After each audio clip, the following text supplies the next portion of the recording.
Vamos compartilhar do texto da palavra de Deus.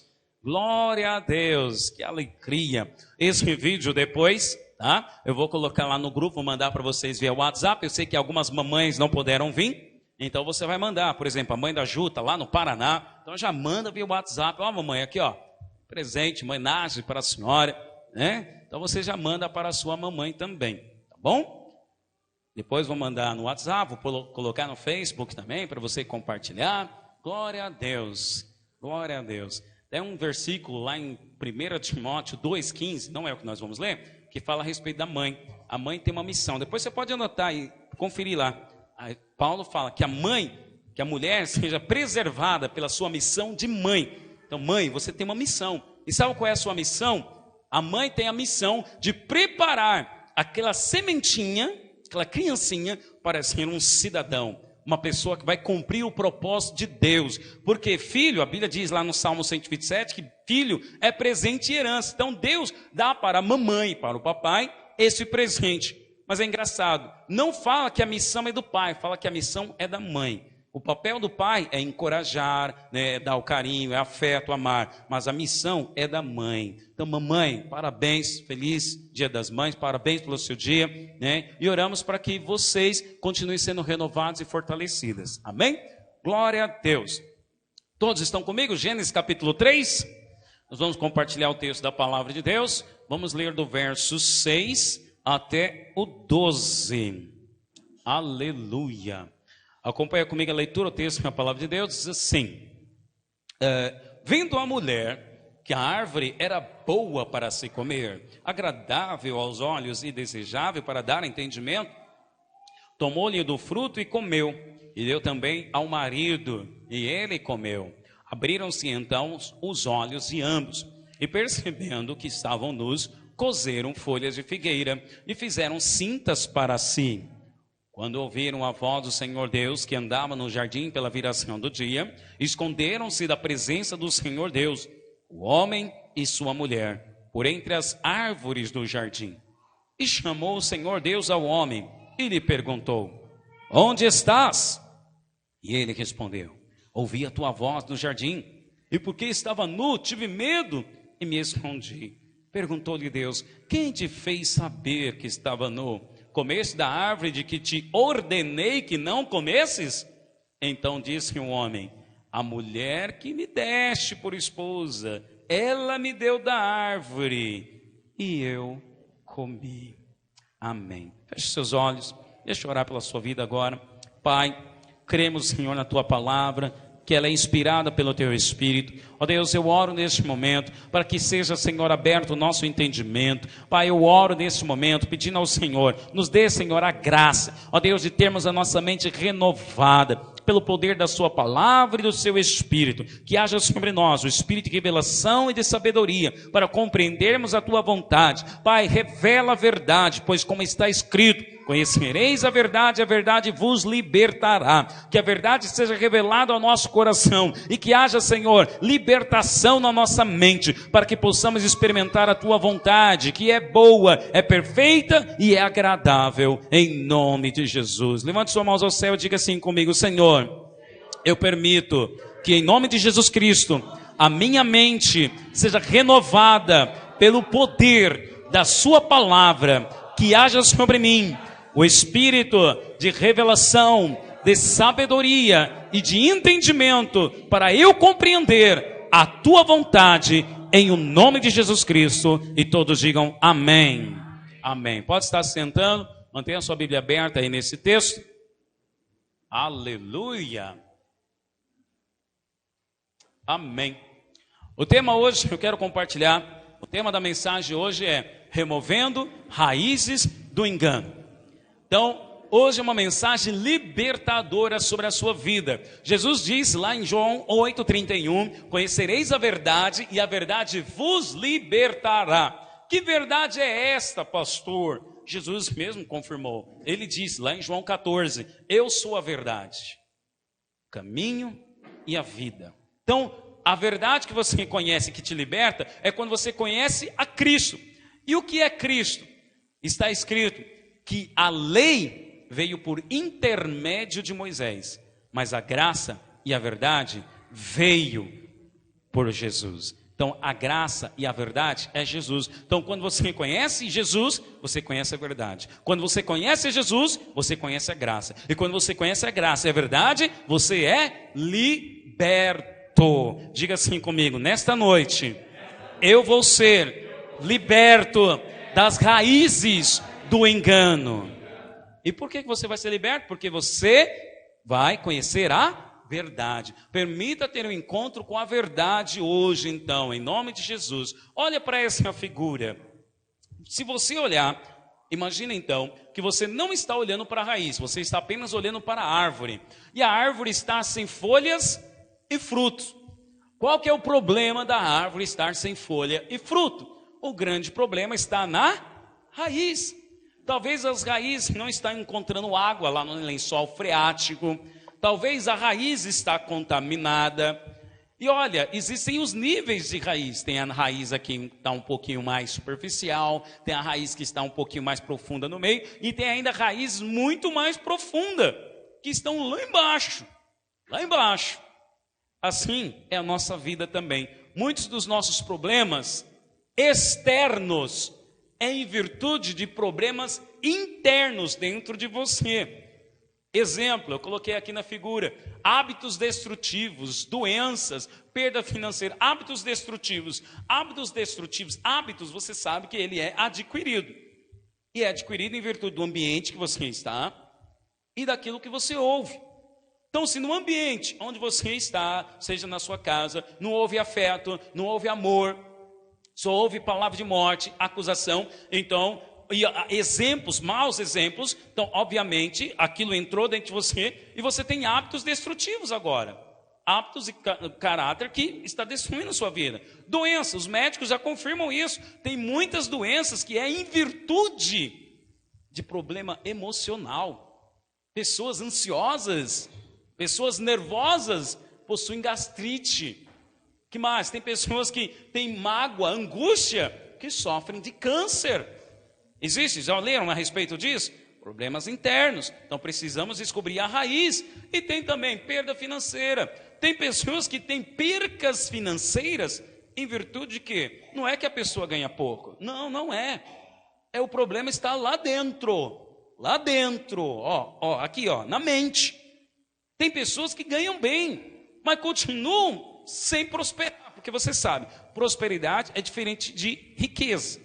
Você sabe o que é a diferença? Vou dar um exemplo, uma ilustração. Um fazendeiro, ele tem 5 fazendas. Quantas fazendas ele tem? 5 fazendas. 5 fazendas com um monte de gado. Então ele é muito rico, podre de rico. Não preciso ir longe não.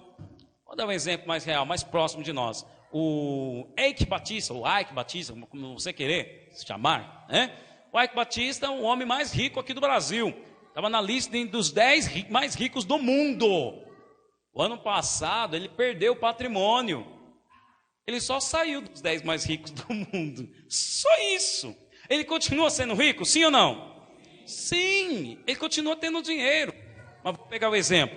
Aí você, do ano passado para cá, aí você conseguiu quitar o seu carro, você conseguiu comprar a sua casa própria, e você está com as suas contas em dias, não está devendo nada a ninguém, e você ainda está numa posição melhor dentro do seu trabalho. Você está rico? Sim ou não? Não, mas você prosperou. O que é a prosperidade? Prosperidade é o avanço, é você ser bem sucedido. Então, a prosperidade não é sinônimo de ter muito dinheiro. Prosperidade bíblica é você ter o suficiente, é você ter o para comer. O Senhor mesmo diz, eu tenho prazer na prosperidade do justo. O Senhor tem prazer na sua prosperidade. E Ele diz na palavra que, olha, o justo não mendigará o pão. Pão, então, o Senhor não vai deixar faltar a sua casa. Agora, manteiga, geleia, aí é outros detalhes, né? Mas pão Ele não vai deixar faltar. Mas olha só, aí o Senhor te dá o suficiente para o pão. Pão fala de necessidade, ou seja, você vai conseguir sobreviver. Mas aí você resolve gastar mais do que recebe. A culpa é do Senhor? Não, o Senhor te fez prosperar. Então o problema está aqui, ó. Então existe também perdas financeiras, que é em virtude disso. Problemas no casamento. E eu poderia dar aqui outros, vários, infinitos exemplos. Que, na verdade, o problema não é externo. O problema está lá dentro. E eu quero aqui mostrar para você que muitos desses problemas é em virtude dessas 3 raízes aqui que eu vou te mostrar nesse texto que nós acabamos de ler aí em Gênesis. Vergonha, que está aqui no nível mais raso. Medo, que está aqui no nível profundo, aqui no meio. E um nível mais profundo ainda, condenação. Essas 3 raízes de engano, essas 3 raízes estão tudo na mente. Ó, engano, que está na mente, impedem de você desfrutar do melhor de Deus, impedem de você ser um agente de milagre, mas hoje você vai ser liberto dessas raízes em nome de Jesus, em nome de Jesus, você vai ser liberto dessas raízes. Vamos lá, a primeira raiz é a vergonha. Olha no texto, nós lemos aí Gênesis capítulo 3, no verso 9 ao 10, diz assim: e chamou o Senhor Deus ao homem e lhe perguntou: onde estás? E Adão respondeu: eu ouvi a tua voz do jardim, e porque estava nu, tive medo e me escondi. Primeira raiz, Adão se escondeu de Deus, por quê? Porque estava com vergonha. Vergonha. Então olha só, porque está com vergonha, muitos, em virtude da vergonha, então não estão avançando em Deus. Muitos, em virtude da vergonha, estão trazendo problemas sérios para a sua vida. Porque na vida aqui de Adão, olha só, Adão, ele perdeu a presença de Deus, então ele se escondeu de Deus. Tem pessoas que se escondem de Deus, né? Deixam de vir ao culto, deixam de vir à célula por vergonha. Adão, ele trouxe consequências na sua família. Os filhos deles, os 2, brigaram. E um matou o outro. Você conhece a história. Até o cachorro do meu vizinho sabe dessa história. Quando você pergunta assim: ô Totó, quem matou Abel? Pisa no rabo dele e vai responder: Caim, Caim, Caim, Caim, Caim, Caim, Caim. A piadinha, só para quebrar o jeito. Então, os irmãos, olha só. Olha o problema que Adão trouxe. Não estava na presença de Deus. Briga dentro de casa. E onde está o problema? Foi ele com a esposa? Não, tem uma raiz. E a primeira raiz é a vergonha. Então ele descobriu que estava nu e ficou envergonhado. Mas olha só, quero mostrar para você que muitos confundem vergonha com timidez. Timidez é diferente de vergonha. Olha esse exemplo aqui. Você é chamado lá na sua sala de aula para falar em público. Muitos têm medo. Já foi feita uma pesquisa, né, que a maioria das pessoas, uma porcentagem maior, não é de medo de altura, não é de medo de ambiente fechado. O maior pavor das pessoas é em falar em público. Tem gente aqui que é grandão só no tamanho, mas quando é para falar em público, ele fica assim, se diminui. Talvez, olha só, entenda. Se eu te chamar aqui agora, eu chamo você aqui agora, aqui à frente, para você fazer a pregação aqui no meu lugar, você vai ficar tímido. Primeiro, você não se preparou. Segundo, não é o seu hábito. Não é do seu hábito. Então você pode ficar assim. Então isso é timidez. Em virtude de que você não se preparou e você, então, não se sente ali qualificado. Você de fato não está qualificado. Ok? Outro exemplo, vamos pegar outro exemplo. Eu falo assim: olha gente, nós queremos fazer um ministério de dança aqui. Aí eu chamo o Vado e o Tiago. Tiago, Vado e Tiago, né? Vocês 2 vão coordenar a coreografia aqui na igreja. Já fica esquisito já, né? Aí eles: pastor, mas vocês têm certeza? Eu falei: não, eu quero vocês 2. Vocês têm ginga, né? Eu quero vocês 2. Aí eles vão ficar morrendo de vergonha. Por quê? Uma, não é do hábito deles. Segundo, são homens, não é normal. A coreografia normal são mulheres. Então é normal essa timidez, por uma situação que você não é do seu hábito, não é habitual seu. Então é normal vir uma vergonha sobre você. Quantos estão me entendendo? Estão me acompanhando? Então aquilo que não é do seu habitual, é normal você ficar envergonhado. Ok? Agora a vergonha. O que é a vergonha? Controle, ajuda. Vergonha. Deixa eu mostrar aqui para você. Vamos supor então agora, tá aqui ó, Usain Bolt, corredor de 100 metros rasos, o homem mais rápido do mundo. Aí eu falo pro Vado, você vai correr com o Usain Bolt. O Vado, ele pode correr com o Usain Bolt, sim ou não? Claro que pode, gente. Ele não está doente das pernas, ele tem saúde. Só que o Vado, só uma ilustração, o Vado ele fala assim, não, eu não quero correr com o Usain Bolt, porque o cara é mais rápido. Olha o perfil dele, olha o meu perfil. Olha o perfil do Usain Bolt, e olha o meu perfil. Então agora o Vado está com vergonha, por quê? Olha só a vergonha, em virtude da comparação, ele está com a vergonha de de sofrer um vexame na frente de todos, de ser desqualificado na frente de todos. Então a vergonha veio em virtude de uma comparação. E você se sentiu desqualificado. Mas ele pode participar. O que eu falei foi o seguinte, Vado, eu quero que você corra. Eu não falei que quero que você vença. Quantos estão me entendendo? Então eu falei, ó, pode correr? Pode. Qualquer um aqui pode correr com o Usain Bolt. Eu não estou falando um convite, ó, eu quero que você vença a corrida dele. Eu não falei isso. Obviamente que se eu falar isso, você não tem chance. Mas se eu falar, vamos correr? Podemos correr. Mas se você falar assim, não, eu não quero correr, porque aí todos vão ver, né, o meu peso. Não, aí todos vão ver. Agora eu vou trazer isso para uma situação normal. Mostrando, exemplificando a diferença entre vergonha e timidez. Você é desafiado para fazer algo que Deus te capacitou para aquilo, mas porque você se compara com o outro, você então se sente desqualificado. Vamos pegar aqui o exemplo de Adão. Nós estamos falando de Adão. Adão criou o jardim e agora, diante de Deus, ele se viu desqualificado. Por quê? Ele viu Deus que é santo e ele é Adão. O que tinha acontecido com Adão?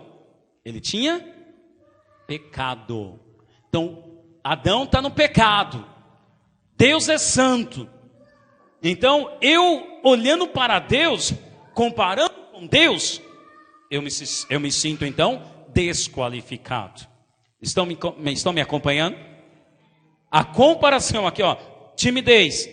Você tem capacidade para fazer, mas em virtude de uma falta de hábito, você então não quer fazer. Vergonha, você se compara na situação e você não quer então enfrentar em virtude de não ser desqualificado, não sofrer vexame, os outros verem sua fraqueza. Então você está agora sempre pensando nos outros, mas você tem capacidade. Adão, ele poderia se apresentar diante de Deus, sim ou não? Sim, ele poderia, mas ele se comparou. Não, mas eu não estou preparado. Tem pessoas que pensam assim. Não, eu não vou para a igreja hoje porque eu pequei. Então, olha, eu não me sinto santo o suficiente para ir para a igreja. Eu não me sinto santo o suficiente para se batizar. E aí a pessoa que está envergonhada, ela vive se escondendo. Ela vive lutando na sua mente, porque é tudo um problema na mente. Ela vive não atendendo a nenhum apelo. Então nós fazemos um apelo. Olha, vem aqui à frente, nós queremos orar por você, se arrependa do pecado. Ela não atende nenhum. Porque ela se coloca como sendo alguém desqualificada. A vergonha põe a pessoa num comportamento, num sentimento de desqualificação. E a pessoa não atende nenhum desafio. Vamos liderar a célula. Vamos cuidar de uma vida. Não, quem sou eu? Por que quem sou eu? Ela está se comparando com Deus, ou então ela está se comparando com alguém na igreja.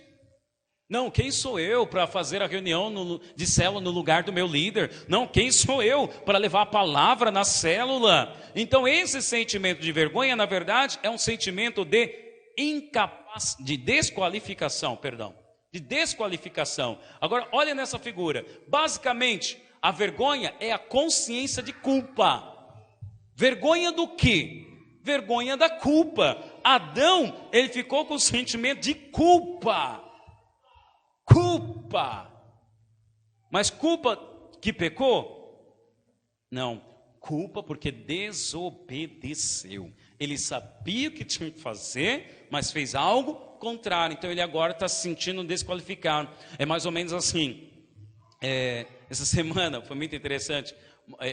eu faço um convite muito para as pessoas virem para minha cela, virem para o culto, né, para a gente fazer uma visita.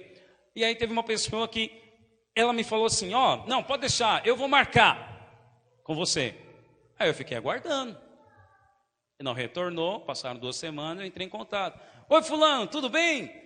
Falei, pastor, pensei que você não ia mais falar comigo. Falei, mas por quê? Falei, não, porque olha, eu estou meio afastado, não te retornei. Passou aí o aniversário do seu casamento, nem te dei os parabéns, né? Fiquei com vergonha, né, de você ter ficado chateado comigo. Falei, eu chateado jamais, você é importante, eu me importo com você. Mas você percebe que a vergonha levou a pessoa a se esconder. E a vergonha era o quê? Consciência de culpa.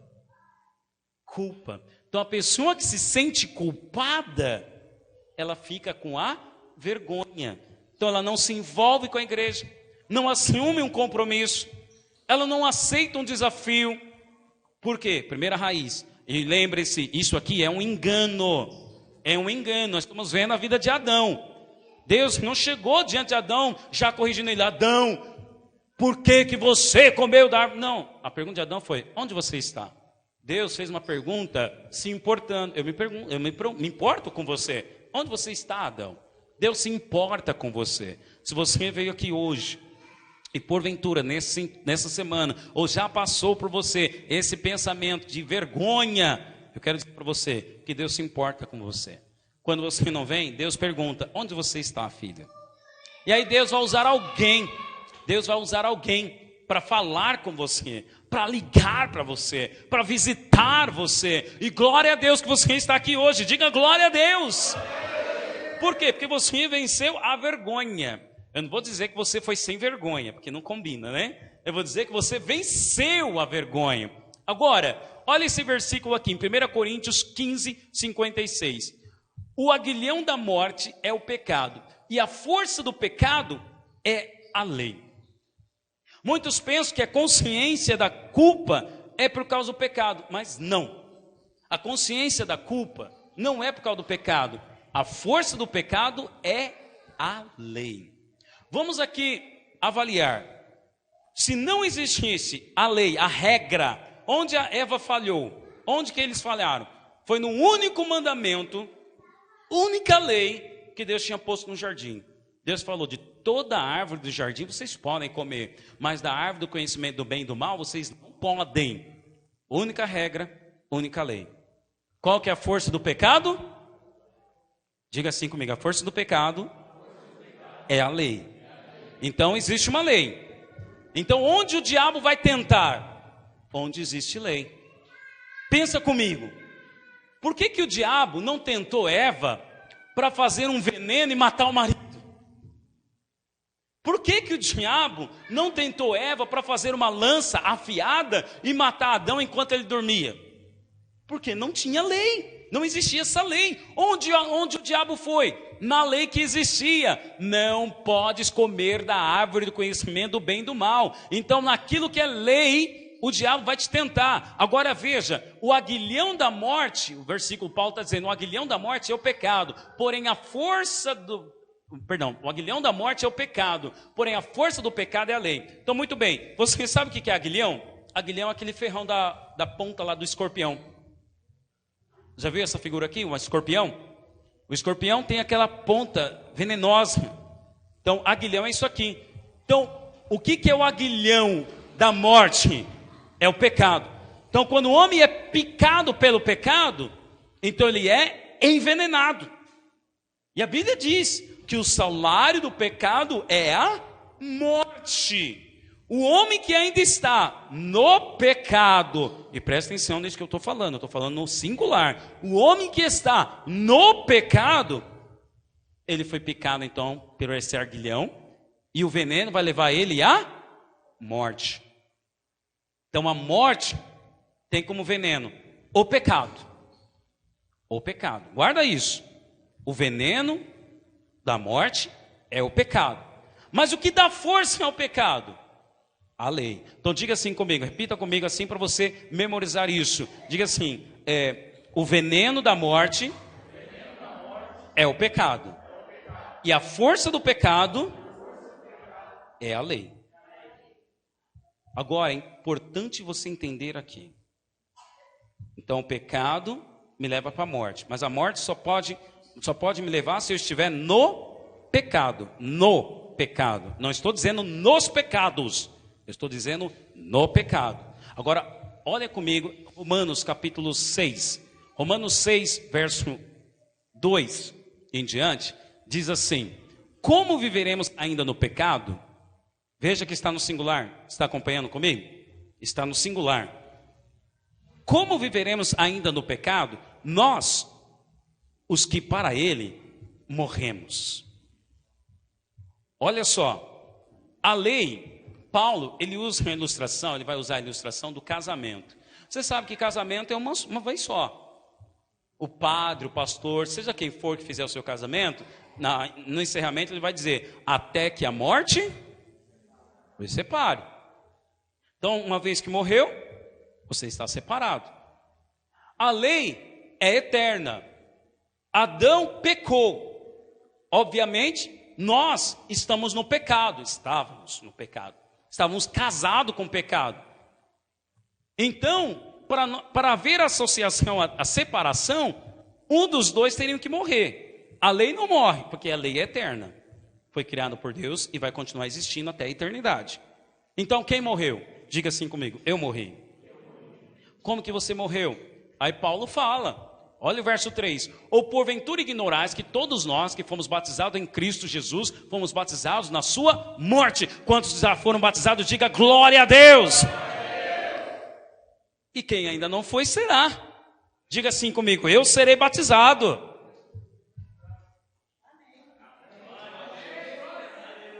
Eu vou dar mais uma chance para você. Diga assim comigo, eu serei batizado. Amém, é isso aí. Paulo está dizendo, olha, para você, então, não ter mais. Olha só, lembra que nós falamos? O veneno do pecado é a morte. Uma vez picado pelo pecado, vai ter a morte. E o que dá força para o pecado? É a lei. Então, para ser liberto da lei, você tem que morrer, porque está casado. E qual é o pecado? Por que o pecado aqui está no singular? Porque o único pecado que o homem vai ser condenado, presta atenção nisso que eu vou te dizer. O homem não vai ser condenado porque ele roubou. Não vai para o inferno porque ele roubou. O homem não vai para o inferno porque ele matou. O homem não vai para o inferno porque mentiu. O homem não vai para o inferno porque adulterou. Tudo isso é pecado? Sim ou não? Sim. Mas não são esses pecados que levam o homem para o inferno. Só existe um pecado que leva o homem para o inferno. João 3,16, o que Jesus disse? Mas porque Deus amou o mundo de tal maneira que deu o Filho unigênito, para que todo aquele que nele crê, o que acontece? Não pereça, não morra, mas tenha a vida eterna. Então qual que é o pecado que vai estar lá no julgamento? É o pecado singular, é o pecado de não crer em Jesus. Estão me acompanhando? Porque hoje você creu em Jesus, mas vamos lá, você ainda tem pecado. A Bíblia mesmo diz que aquele que disser que não tem pecado é mentiroso. Então você tem pecado, você tem o seu temperamento, você tem alguns hábitos ainda destrutivos, você está em obras. Nós estamos em obras, e glória a Deus, porque Deus não desiste de nós. Nós estamos em obras, né, Tiago? Nós falamos hoje pela manhã no curso. Nós estamos em obras, mas já estamos livres do inferno, porque cremos em Jesus Cristo. E fomos mortos juntamente com Ele na sepultura do batismo. Então, olha só, o homem só vai ser condenado por causa de um pecado. O pecado de não crer em Jesus como Filho de Deus, e que através de Jesus, seus pecados são perdoados. Aquele que não crer em Jesus, ele vai morrer, vai perecer. Mas aquele que crê em Jesus, só isso, só crer, só ter a fé em Jesus e servir e buscar gerar prazer nele, esse vai ser salvo. Olha só, que bênção isso, não? Paulo ainda continua. Fomos então, pois, sepultados com ele na morte pelo batismo, para que como Cristo foi ressuscitado dentre os mortos pela glória do Pai, assim também andemos nós em novidade de vida. Então, uma vez que você foi morto para o pecado, você está morto para o pecado, Você agora tem que andar em novidade de vida, o seu espírito foi recriado, então a sua mente tem que ser renovada. Verso 5, porque se fomos unidos com ele na semelhança da sua morte, certamente o seremos também na semelhança da sua ressurreição.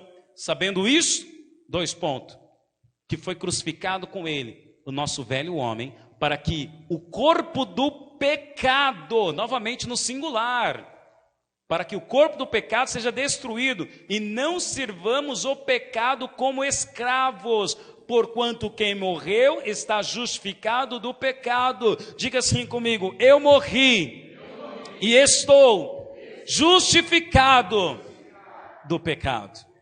O que significa isso? Justificação é um termo jurídico. Você está sem culpa. Não é isso, Tiago? Você está sem culpa. O diabo, ele pode chegar diante de Deus para acusar. Não, o Paulo tem que ir para o inferno. Mas se o Paulo creu em Cristo Jesus, está sem culpa. Se você creu em Cristo Jesus, você está sem culpa. Porque quando Deus olha para você, ele vê a justiça de Cristo. Ele não vê a sua justiça, mas ele vê Cristo na sua vida. Não é essa a oração que nós fazemos? Eu creio em Jesus e permito que Jesus entre no meu coração. E quando ele entra, de fato, de você crer, ele entra. Você nasce de novo. Então Deus agora está vendo Jesus. E você agora se tornou filho dele. Aí diz, verso 8. Ora, se já morremos com Cristo, cremos que também com ele viveremos. Quantos aqui morreram com Cristo? Você morreu com Cristo. Aqui é morrer com Cristo. Não é morrer pelo meu pensamento religioso. Não vou mais praticar aquelas coisas. Você, que disse Jesus naquele texto que nós lemos no momento de oferta? Para o homem é impossível a salvação. Para o homem é impossível. É impossível você se libertar do pecado. Mas para Deus tudo é possível. Então em Cristo, você crê em Cristo, você está nele. Você crê nele, você é batizado nele, e agora você anda por meio dele. Então você está em Cristo. E uma vez que você está em Cristo, então agora você tem que crer. Creia que também por ele você vive. Então lembra do que eu falei? Vamos voltar lá a Adão. Vamos voltar ao caso de Adão. Por que Adão se escondeu? Porque ele estava com vergonha, primeira raiz. Nós estamos falando da vergonha. Adão se escondeu porque ele estava com vergonha. Ele se sentiu desqualificado, porque ele foi tentado na lei que existia no Jardim do Éden. A lei que existia, não coma, ele foi tentado. Então a força do pecado é a lei. A tentação veio sobre a lei que existia. Adão caiu na tentação. E agora Adão está olhando para Deus. Deus é santo e eu estou no pecado. Então eu vou me esconder. Que a vergonha leva a pessoa a se esconder. Não vai para a cela, não vai para o culto, como eu disse. Adão então fez uma roupa de figueira. Cozinhou, né? Folhas, e fez uma roupa para se proteger na nudez. Então as pessoas dão um jeito para se esconder da vergonha. Cada um dá o seu jeito. Como diz aí o ditado, cada um dá os seus pulos para se esconder e para justificar os seus erros. Justificar. Adão então está justificando. Não estou com vergonha, mas estou coberto. Mas estou bem. Você pergunta para a pessoa: e aí, como é que você está? A pessoa: não, estou bem. Está bem. Está no pecado? Como está bem? Mas é a folha de figueira, cobrindo. Mas aí, vamos para a igreja? Vamos para a cela? Vamos fazer alguma coisa? Não. Vamos batizar? Não estou preparado. Não me sinto preparado. É a vergonha. Então a vergonha leva a pessoa a se esconder de Deus. E é interessante que a pessoa se esconde. Adão se escondeu. E Deus perguntou para ele: Adão, mas onde você está, Adão? Onde você está? Você está aqui hoje, você está me ouvindo, e você estava se escondendo de Deus. Deus pergunta para você: onde você está? Não se esconda, não tenha vergonha. Se Deus está te chamando para você se envolver na obra, se Deus está chamando você, se entregue a Ele. Porque Deus, quando olha para você, se você creu em Cristo, Ele agora vê você sem culpa. Então, olha só, Adão se viu e se escondeu, porque ele se sentiu culpado. Mas o verso 8 de Romanos 6 diz: cremos que também com ele viveremos. Esse é o problema. O ponto aqui é que aí você comete o pecado, mas você não crê que você é justificado. Você não crê que você é santo. Por quê? Como que eu vou crer, pastor, que eu sou santo? Olha, eu pequei, olha, eu falei mal, olha, eu menti, olha, eu fiquei, olha, eu roubei, olha, eu falei alto com a minha esposa, olha, eu fiz tudo isso. Aí você não crê que você é santo.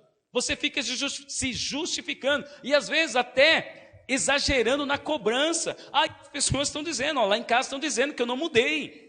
A minha esposa está falando, olha como eu estou, já tenho lá a minha esposa me acusando também. Aí é todo mundo te acusando. É esposa, é pai, é mãe, é você. Aí você fica, eu não sou santo. O fato é, você não é santo pelo que você faz. Você é santo em quem você crê. Se você crê em Cristo, você é santo. Você está sem culpa. Se já morremos com Cristo, quantos já morreram com Cristo? Então agora creia que também por Ele você vive. Como que você vive? Como que você é liberto da vergonha? Crendo que você é aceito do jeito que você é. Deus te aceita, filho. Deus te aceita. Claro que se você se sujou no pecado, pôs o pé na lama, o Senhor vai limpar você. Ele é fiel e justo para perdoar os seus pecados, mas para restaurar a comunhão. Venha do jeito que você está. O interessante é que tem pessoas, olha só essa ilustração, parece ilógico isso que eu vou falar. Tem pessoas que querem tomar banho antes de entrar no banheiro. Ilógico isso, né? Como assim? Tomar banho antes de entrar no banheiro. Para você tomar banho, você tem que entrar no banheiro. É impossível você tomar banho. Mas tem pessoas que pensam assim, não, antes de eu ir para a igreja, eu preciso, não estou preparado, porque, não estou preparado para ir para o batismo, porque eu preciso melhorar, não, ainda estou sujo. Espera aí, então você está dizendo que antes de vir para a igreja, você precisa se limpar? Então, antes de vir para o banheiro de Deus, porque o sangue te purifica, você quer se limpar? Impossível. Não. Você tem que vir do jeito que você está. Venha do jeito que você está.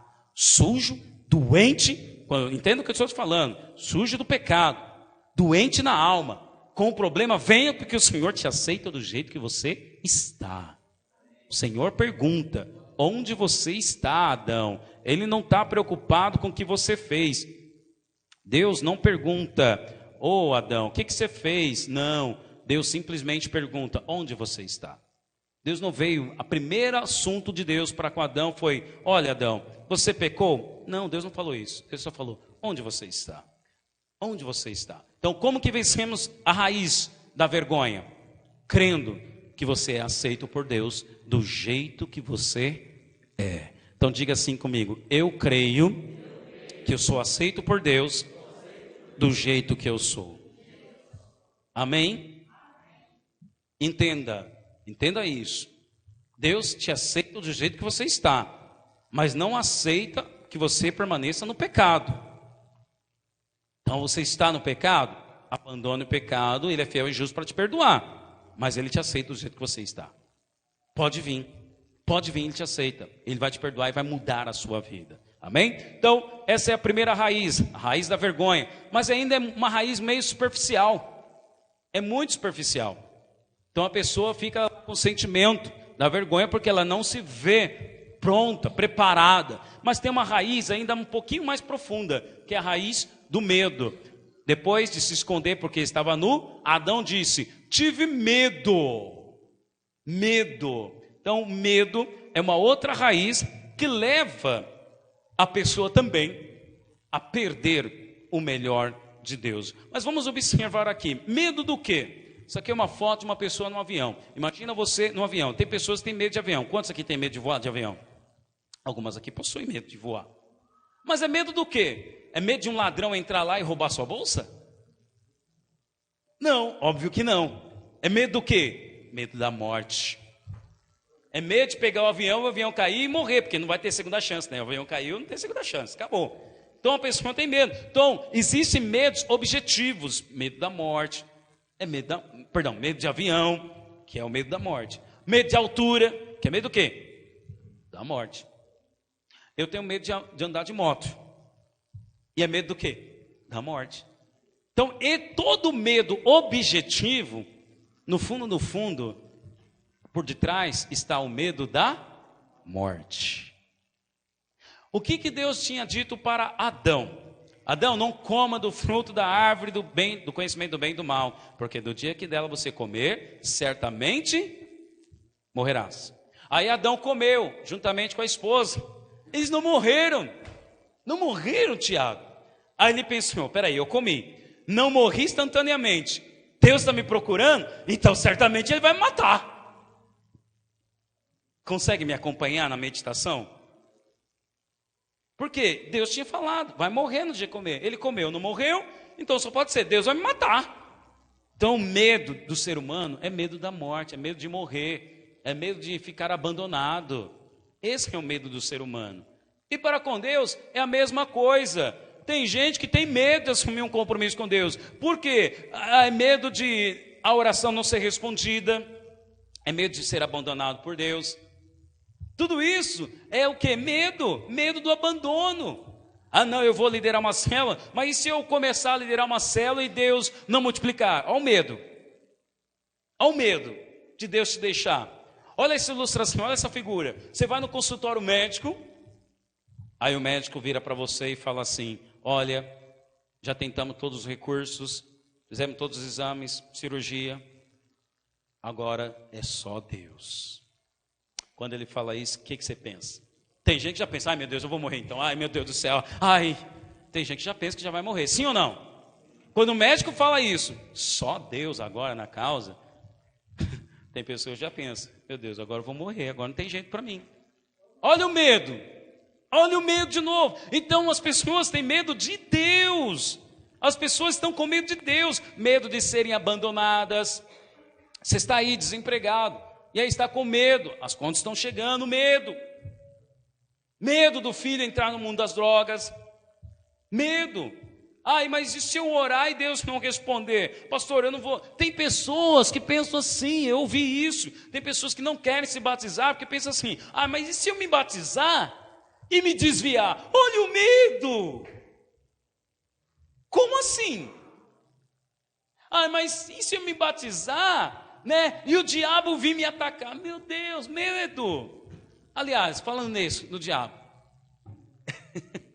Tem pessoas que têm medo de orar por libertação. Quando uma pessoa fica possessa, tem pessoa que tem medo. Tem medo de ir lá orar. Mas qual que é o medo? É do diabo te dar um bufetão? Será que é o medo do diabo te dar uma rasteira?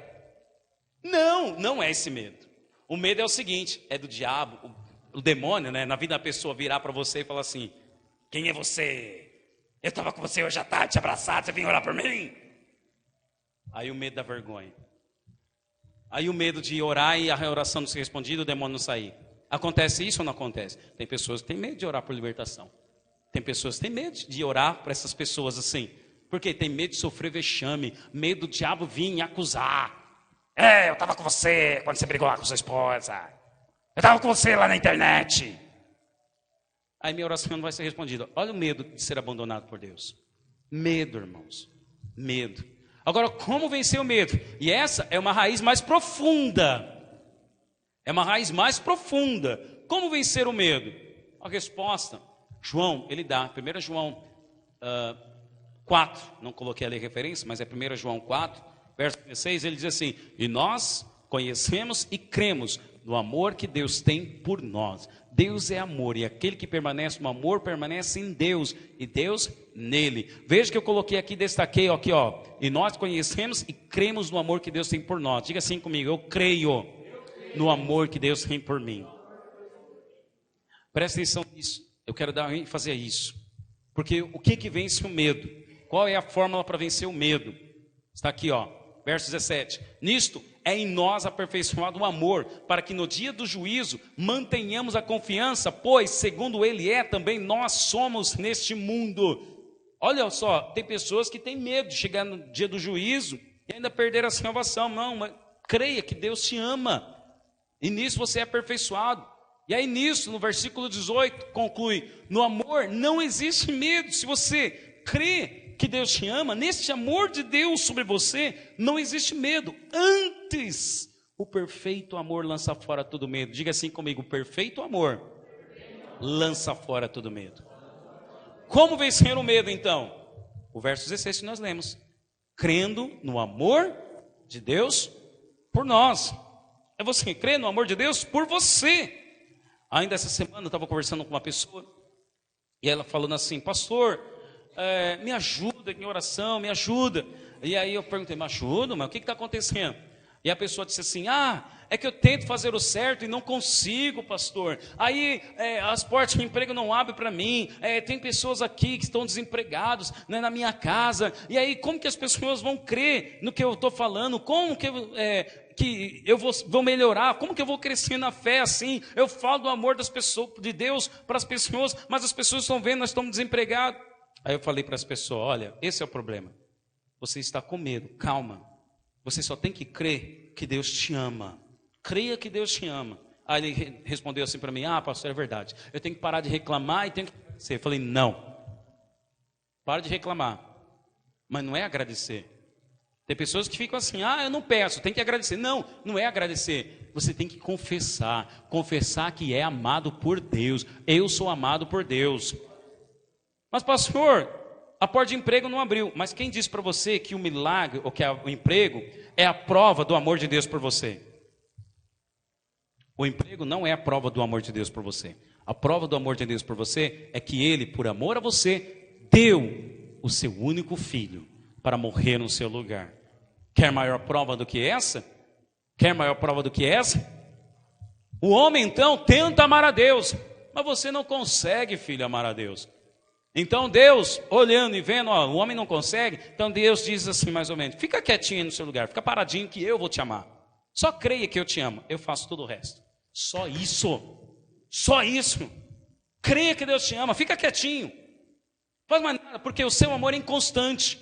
Olha como o seu amor é inconstante. Hoje, domingo, você está aqui me ouvindo, veio para o culto, sai daqui cheio, alegre, glória a Deus. Aí amanhã, segunda-feira, já contei isso. Aí amanhã, segunda-feira, seu chefe te dá uma bronca, aí o nível de amor já diminui.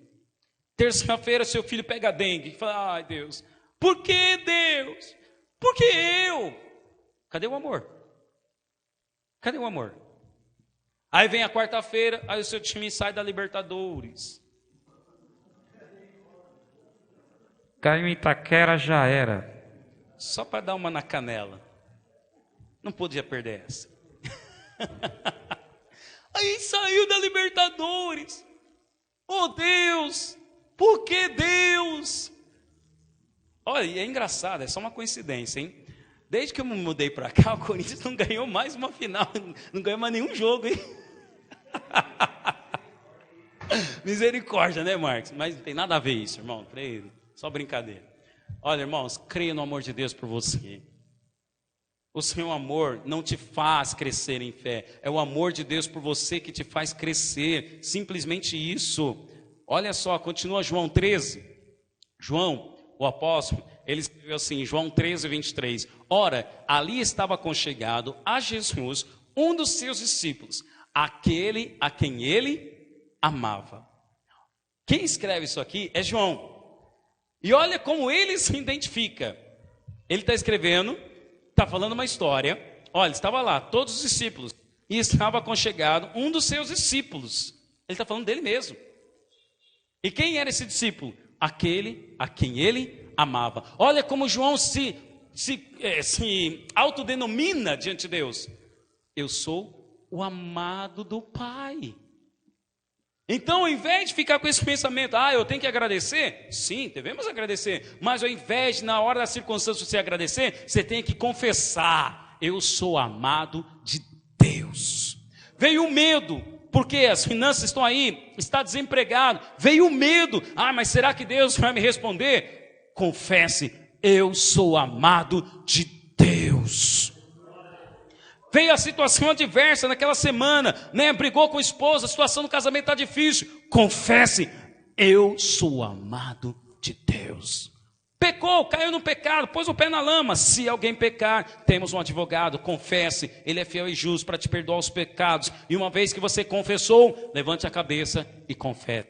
Eu sou amado de Deus. Simples assim. Se você morreu em Cristo, creia que através dele você também vive. Mas crendo como? Crendo no amor dele por você. Eu já disse isso e quero reforçar, até que isso fique inculcado dentro de você. e você vai embora, esteja lá no seu trabalho, e você esteja ouvindo a minha voz lá no pé do seu ouvido. Coisas boas acontecem com quem se sente amado. Coisas boas acontecem com quem se sente amado. Se sinta amado. João se sentia amado pelo Senhor Jesus. Ele era o discípulo amado. Ele declarou: eu sou amado pelo Pai. Acorde todo dia, diga isso sobre você: eu sou amado do Pai. Quando pecar, confesse o pecado, arrependa, peça perdão para Deus, creia que Deus perdoou e diga: eu sou amado do Pai. A situação está difícil, mais uma semana, o emprego ainda não veio. Confesse: eu sou amado do Pai. Está lá em dívida, confesse: eu sou amado do Pai. Você pode dizer isso sobre você? Diga: eu sou amado do Pai. Você é amado, querido, creia. Coisas boas acontecem com quem é amado. Olha essa frase do pastor Aloísio. Me ajuda aí, Marques. Acho que é a bateria. Preste atenção, o que sustenta você não é o tanto que você ama a Deus. O que sustenta você é o quanto você sabe que é amado por Ele. O que sustenta você não é o tanto que você ama a Deus. Eu amo a Deus. Isso não a sustenta, não. O que te sustenta é o tanto que você crê que você é amado por Ele. E olha, você é muito amado, hein? Você é muito amado. Porque não importa o que você faz, Deus não muda o amor dele para com você. Você é muito amado. Muito amado. Pedro, teve um momento em que Jesus falou: Pedro, o diabo pediu permissão para cirandar você. Mas aí Pedro falou: não, Senhor, eu estou contigo e não abro. Estamos juntos. Aí Jesus fala: Pedro, antes que o galo cante 3 vezes, você vai me negar. Pedro: não, Senhor, que isso? Eu te amo. Eu te amo, estamos juntos. João se declarava como era o discípulo amado. Pedro declarava que amava a Jesus. Estão me acompanhando? João se sentia amado. Pedro declarava que amava a Jesus. Aí veio o momento da prisão de Jesus. Jesus foi preso. Onde estava Pedro? Antes que o galo cantasse 3 vezes, Pedro negou, você conhece a história, e ele fugiu. Mas lá na cruz, sabe quem é que estava lá no pé da cruz? João, o discípulo que se sentia amado, estava lá no pé da cruz. Aí Jesus vira para ele, Jesus lá na cruz vira para João e diz: João, apontando para Maria, essa é tua mãe, cuida da minha mãe. Maria, esses são os teus filhos. Olha só, e quem se sente amado ainda recebe mais tarefa, porque o Senhor Jesus agora ainda dá mais uma comissão para ele. Peraí, eu estou aqui, Senhor, você ainda fala para eu cuidar de Maria? Pois é, quem se sente amado, ele não vê sacrifício, ele não vê preço. Eles têm prazer de ser instrumento, de ser usado pelo Senhor. Ele entende, porque eu sou amado, então foi Deus que me escolheu. Porque eu sou amado, é o Senhor que está me enviando. Porque eu sou amado, então eu vou fazer essa palavra na célula. Porque eu sou amado, eu vou continuar crendo na salvação da minha família. Porque eu sou amado, eu vou servir na igreja. Porque eu sou amado, eu vou batizar. Porque eu sou amado, eu vou me envolver nessa obra. Porque eu sou amado, eu vou trabalhar para que as 100 vidas sejam ganhas para a glória de Deus. Só por causa disso. Por quê? Porque o que te sustenta é o quanto você crê que você é amado. Diga assim comigo: o que me sustenta é o tanto que eu creio que eu sou amado. Diga isso sobre você todo dia. Quando vier o pensamento, diga: eu sou amado. Amado, amado, amado, amado, amado. Pode perceber que eu agora estou chamando vocês, né, quando eu falo lá no grupo: bom dia, amados do meu Pai. Eu digo: eu sou amado. Eu estou aqui para pregar esse evangelho para você, que você é amado. E se você crescer nisso, nessa fé de que você é amado, coisas boas vão acontecer com você. Quantos querem coisas boas sobre a sua vida? Eu estou te dando aí o caminho, filho. Entra por esse caminho. Essas são as boas novas. Esse é o evangelho. Creia. O fardo é removido, a vergonha é removida, o medo é lançado fora. Agora, olha que interessante. Ainda essa semana eu estava meditando na parábola do filho pródigo. A parábola do filho pródigo que todo mundo conhece. É o filho que pede a herança, sai de casa, gasta tudo, e aí resolve depois voltar para casa. E o pai o aceita e o recebe do jeito que ele está, porque o pai o ama. Mas olha só, em Deuteronômio 21, eu quero mostrar para você isso, que na lei, o filho que abandonasse, que fosse rebelde em casa, não era para ser recebido em casa não. Deuteronômio 21, verso 18 diz: se alguém tiver um filho contumaz e rebelde, que não obedece à voz de seu pai e de sua mãe, e ainda castigado não lhes dá ouvidos, seu pai e sua mãe o pegarão e o levarão aos anciãos da cidade à sua porta. Eles dirão: este nosso filho é rebelde, quanto mais não dá ouvidos à nossa voz, é dissoluto e beberrão. Tudo isso aconteceu com o filho pródigo, sim ou não? Sim. Olha só, então, verso 21, todos os homens da sua cidade o apedrejarão até que morra, assim eliminarás o mal do meio de ti, e todo Israel o ouvirá e temerá. Uau! Que lei severa isso, hein? O filho que fosse rebelde em casa, se fosse agora na nossa geração, que ia ter de filho morto aí, hein? Mas olha a lei, filho rebelde era posto, assim como a mulher adúltera, o filho rebelde também, posto no meio da cidade, todo mundo, tacando pedra, até que ele morresse, para que o povo cresça e tivesse temor, não desrespeite seu pai e mãe. Essa era a lei. Agora imagina a mente do filho pródigo, sabendo da lei. Tá me acompanhando? Ó, filho pródigo, saiu de casa, gastou tudo, beberrão, e agora está voltando para casa. Aí ele vê o pai correndo, vindo em direção a ele. O que você acha que passou na mente do filho pródigo? Meu Deus, meu pai agora vai me pegar, vai me colocar, né, na cidade e todo mundo vai me matar. Passou isso ou não passou? Ao medo, ao medo. Mas aí o que o pai fez? Lá no Velho Testamento, Deus, quando aparece para Moisés na sarça ardente, Deus fala para Moisés no Velho Testamento: Moisés, tira a sandália dos teus pés, porque a terra que você está é santa. Não foi isso que Deus disse para Moisés no Monte Sinai? Agora, o pai do filho pródigo está vindo correndo em direção ao filho. E quando ele chega diante do filho, abraça, dá um beijo e pede para os empregados: traz uma sandália para pôr nos pés do meu filho. Velho Testamento, tira a sandália. Novo Testamento, o Senhor te dá a sandália. O que significa isso? O Senhor te ama. Basta você vir, crendo que o Pai te ama, Ele vai fazer com que você seja santo. O Pai não tem pensamentos de mal sobre você, Ele tem pensamentos de paz. Você não vai vencer o medo sem entender o quanto você é amado. Diga assim comigo: eu sou muito amado. Muito amado pelo Senhor, muito amado.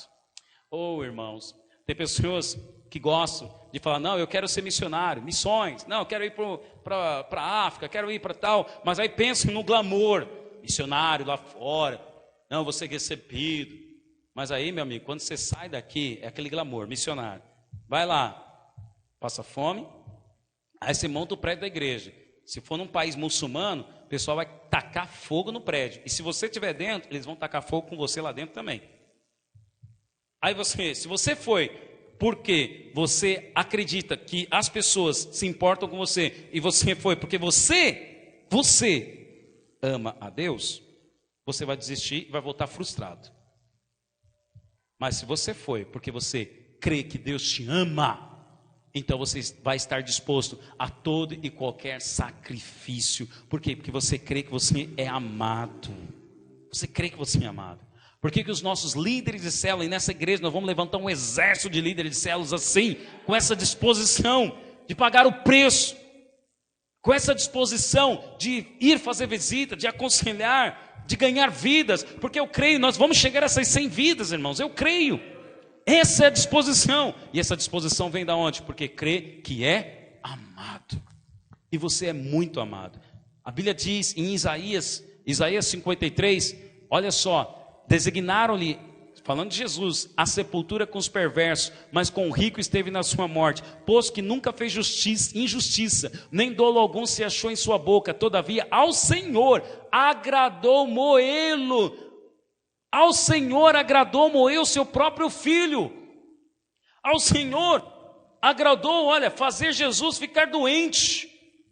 Ao Senhor agradou, porque quando der a ele a sua oferta do pecado, verá a sua posteridade e prolongará os seus dias, e a sua vontade do Senhor prosperará nas suas mãos. O Senhor teve prazer em entregar Jesus por amor a você. Você começa a entender a dimensão do amor de Deus? Deus te amou tanto que entregou o seu filho. Para você entender melhor isso, imagina você tem um filho, um só, dona Linda, um só. Não imagina que a senhora tem os 3, um só. Imagina você que é pai que só tem um filho só. E toda a humanidade está doente, foi contaminada por um vírus. Aí os cientistas descobriram uma cura, que é se injetar, usar um sangue de alguém que não foi contaminado. E o seu filho não foi contaminado. Aí os cientistas chegam até você e falam, olha, nós descobrimos uma cura, nós precisamos usar o sangue de alguém que não foi contaminado. E o seu filho não foi. Aí ele falou, não, tudo bem, pode, né? Eu dou o sangue do meu filho, nós vamos lá doar. Só que os cientistas falam um detalhe, não, mas um detalhe, nós precisamos de todo o sangue. Aí o pai responde, mas peraí, todo o sangue? Eu falei, todo o sangue. Mas aí todo o sangue, meu filho vai morrer. Pois é, mas é necessário para que toda a humanidade sobreviva, que você doe todo o sangue. O que você faria? Você faria essa doação? Ninguém aqui faria. Mas esse é o amor. Aí você doa o sangue do seu filho. Aí você vê o ladrão roubando, curado. Aí você vê o assassino matando. Aí você olha para o seu filho não está mais com você. Ele morreu. Mas você fez isso por causa dos outros. Deus entregou o seu filho por causa de você. Deus amou tanto você que entregou o seu filho. A Deus agradou moer o seu próprio filho. E essa é a fé. Presta atenção. 5:6 diz, porque em Cristo Jesus nem a circuncisão nem a incircuncisão tem valor algum, mas a fé que atua pelo amor. Quer crescer na sua fé? Quer ter uma fé atuante? Quer ter uma fé viva? Quer ter uma fé que vence? Creia que você é amado por Deus. Por que alguns ficam oscilando? A fé inabalável, como o monte de Sião, é aquela fé, eu sou amado por Deus, então eu continuo crendo. Se eu falar para o meu filho está aqui, e eu estou chegando ainda ali no meio do palco, se eu falar para ele, filho, pula, ele é capaz de pular dessa altura, porque ele confia que eu vou pegá-lo. Ele não olha para a distância, para a dificuldade, ele olha apenas para o Pai. Olhe para o Pai te ama, não olhe para a circunstância. Essa é a fé de olhar no Pai, a fé de crer que o Pai te ama. Não olhe para a circunstância, porque a circunstância vai dar medo. A circunstância vai te impedir de se lançar nos braços do Pai. Se joga, se lança. O Pai está com os braços abertos para te receber. E braços de amor. Amém? Quantos creem nisso? E por final, a raiz mais profunda é a raiz da condenação. Esse não quero me deter muito para encerrarmos. Então disse o homem, a mulher que me deste por esposa, ela me deu da árvore e eu comi. Adão, desde lá no começo, olha só, procurou culpar a esposa. O ser humano até hoje busca sempre colocar a culpa em alguém. O que te impede de crescer em Deus, de se envolver nessa obra? Também o sentimento de culpa. Não, alguém é culpado. Não, é o meu pai, minha mãe que me abandonou. Não, é minha mãe que não me ama. Não, é o meu líder que não me visita. Você sempre está colocando a culpa em alguém. Não, é o meu pastor que não me ligou nessa semana. Não, é a minha esposa. É o meu filho. Adão colocou a culpa na esposa. E você? Tem colocado a culpa em quem? Vença isso. Perceba que isso aqui é mais profundo. Por quê? A pessoa não reconhece que o problema é ela. Ela está dizendo que a consequência dela estar naquele estágio é o outro. É o outro. E o diabo vem acusar. Então aí tem você que se culpa. Tem as pessoas que te culpam. Mas aí a Bíblia diz como nós vencemos o sentimento de culpa. Hebreus 10:22 diz, aproximemo-nos com sincero coração, em plena certeza de fé, tendo o coração purificado de má consciência e lavado o corpo com água pura. Preste atenção, o Senhor, Ele te purifica. Como vencemos a vergonha? Crendo que somos aceitos pelo Senhor. Como vencemos o medo? Crendo no amor de Deus por nós. E como vencemos a condenação? Crendo que Deus nos perdoa, crendo no sangue do Cordeiro. Só isso, porque quando você vem, se achega diante de Deus. Quando você vai orar, Deus não olha para você, Deus olha para Cristo. O cordeiro foi oferecido como sacrifício. Avança para isso. João 16 diz, 16:8. Quando ele, o Espírito Santo, vier, convencerá o mundo do pecado, da justiça e do juízo. Do pecado porque não crê em mim, da justiça porque vou para o Pai e não me vereis mais, do juízo porque o príncipe deste mundo já está julgado. Algumas pessoas pensam assim: pastor, mas como que eu vou saber diferenciar quando é o Espírito Santo me convencendo do pecado e quando é o diabo me acusando do pecado? Mas quem disse para você que o Espírito Santo te convence dos pecados? Aqui está dizendo nesse texto que nós acabamos de ler, João 16, que o Espírito Santo te convence do pecado. Pecado por quê? Porque não creram em mim. Então qual que é o pecado que leva o homem à morte, ao inferno? O de não crer em Jesus. Pronto, o Espírito Santo te convenceu, você creu em Jesus Cristo. Então agora você é filho. Agora o Espírito Santo não está trabalhando em você para te trazer à memória o pecado. Outra, o Espírito Santo não fica trazendo à sua memória os pecados. Você não precisa ficar fazendo uma autoavaliação para trazer aí à tona o pecado. Você tem consciência de quando você erra. Até o ímpio sabe quando erra. Você não precisa do Espírito Santo para te convencer de que você está errado. Você sabe que você está errado. Você precisa do Espírito Santo para te convencer da justiça. Por que justiça? Jesus disse, porque eu vou para o Pai e não me vereis mais. Jesus foi para o Pai. E como que ele foi para o Pai? Morrendo para que você fosse perdoado. Morrendo para que você fosse justificado. Ele está com o Pai. E quando o Pai olha para o Filho, ele vê você. Quando o Pai olha para você, ele vê o Filho que é Cristo. O Espírito Santo não trabalha para te convencer do pecado. Portanto, quando te vem na mente, mas é aquele pecado. Não é o Espírito Santo, é o diabo. O Espírito Santo só te trabalha para te convencer do pecado, para crer. Você já creu. Então agora ele está trabalhando na sua vida todo dia, para você crer que você é justo, para você crer na justiça de Deus, para você crer que você está sem culpa. Esse é o trabalho do Espírito Santo. Todo dia o Espírito Santo agora está trabalhando na sua vida, para você crer que você é amado, para você crer que você é justo. Então como vem a sua condenação? Apocalipse 12:11 diz, você vence a condenação pelo sangue do Cordeiro. É pelo sangue do Cordeiro que vencemos o acusador. Você vence o acusador na tua mente. As pessoas que estão te acusando, declarando, eu sou amado, eu sou justo. Como que vencemos a vergonha? Crendo que somos aceitos pelo Pai. Como vencemos o medo? Crendo que sou amado pelo Pai. Como que eu venço uma condenação? Crendo que pelo sangue do Cordeiro eu já sou perdoado. Você já é perdoado. O que você precisa fazer mais é continuar crendo. E o Espírito Santo está trabalhando na sua vida para isso. Amém? Vamos colocar em pé? Aleluia. Aleluia. Diga aleluia. Glória a Deus. Oh, como é bom se sentir amado. Removendo as raízes do engano. Permita com que essas raízes... Sabe por que não temos mais pessoas envolvidas nessa obra para alcançarmos 100 vidas? Porque talvez ainda está debaixo dessa raiz de engano. Se você entrou aqui e percebeu pela verdade, olha, creia nessa verdade e você vai ser liberto da vergonha. Não estou preparado. Você está preparado. Deus te aceita você do jeito que você está. Do medo, creia que Deus te ama. E da condenação, creia no sangue do Cordeiro. Com esse sentimento e com essa fé você vai se envolver. Deus está levantando aqui nessa igreja um exército de líderes, um exército da salvação. Deus vai usar a sua vida. Então creia na salvação da sua família, creia na salvação dos seus amigos, creia, nós vamos alcançar essas 100 vidas. Por quê? Porque Deus amou o mundo. Deus amou, e Ele vai usar a mim e a você.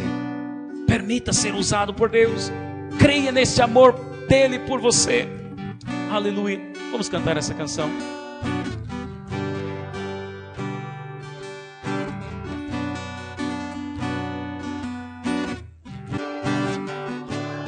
Sim, Senhor, em nome de Jesus. Em nome de Jesus. Seja removido o medo, seja removida a vergonha, seja removida a culpa da sua mente. Eu declaro a libertação sobre a sua vida. Eu declaro que sobre essa igreja um exército está sendo levantado. Eu declaro que em Cristo somos mais do que vencedores. Eu declaro que em nome de Jesus o propósito de Deus vai se cumprir na sua vida. A sua família será restaurada. O melhor de Deus vai estar por vir. O melhor de Deus ainda está por vir sobre você. Eu declaro os céus abertos sobre você. Eu declaro a vitória sobre a condenação. Eu declaro a vitória sobre o medo. Eu declaro a vitória sobre a culpa. Porque o amor de Deus é sobre a sua vida, e nada pode separar do amor de Deus que está em Cristo Jesus. Nada, nem a morte, nem a vida, nem qualquer anjo, nem qualquer criatura pode separar do amor de Deus que está em Cristo Jesus. Em Cristo Jesus você é mais do que vencedor, muito mais do que vencedor. E seja a sua fé avivada, que seja a sua fé fortalecida nisto, em crer que você é amado por Deus, em nome de Jesus. Amém e amém. Dê um abraço no teu irmão e diga para ele: você é amado do Pai. Aleluia, aleluia, aleluia. Glória a Deus, aleluia.